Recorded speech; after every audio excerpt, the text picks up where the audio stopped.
Let us hit the Republicans in the face instead of playing patty cakes with them. How many elections are we gonna get to a razor's edge with a monster idiot fascist like Donald Trump?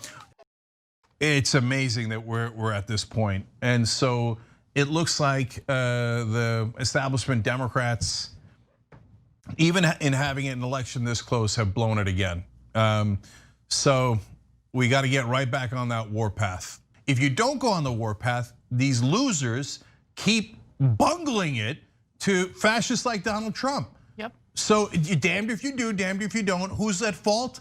The mainstream media is at fault. And also the Democratic Party, Cenk. The Democratic Party cheerleads, but his whole message was, I'm the unity guy. I want Republicans in my cabinet. It's just, it was a dumb strategy, and I just knew, I felt it in my gut that this was not gonna be a blowout for Biden. I don't wanna get people down based on my own pessimism, but I don't think that Biden ran a great campaign. Yeah, well, that's now super obvious. But look, guys, it's the media, it's definitely the media.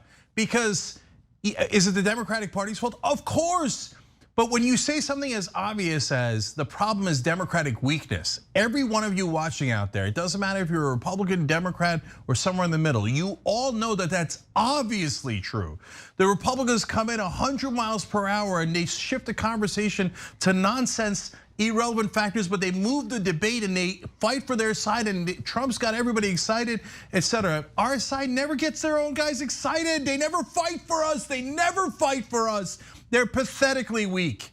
But if you say that, the media bans you. The rest of the media bans you. They will not allow that kind of talk anywhere on cable news. The New York Times hates it. The only people who hate it more is NPR.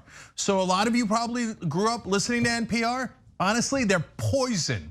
And let me explain why they're poison. Not because they have fake news, that's nonsense, right? We're not right wingers. They taught generations of Democrats to whisper. And if you don't whisper, you're being uncivil. And guys, you progressives, you wouldn't want to be uncivil because then you might win an election or two. We should be crushing Trump right now. The fact that it's close is unconscionable. Look, guys, this is all we have, okay? You think ABC right now or CNN is talking about unconscionable Democratic weakness? That they never punched Trump in the face? Oh, I'm gonna bring John Kasich in and I'm gonna bring Republicans in and we're gonna play patty cakes.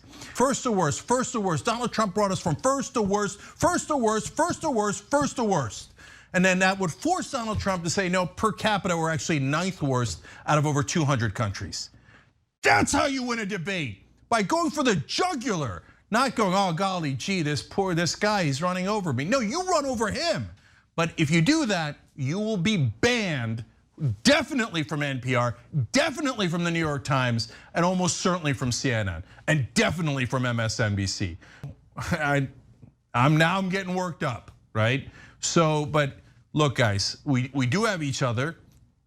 And as you can tell from the Young Turks, from 18 years and from right now, we're not going to be afraid to use that power.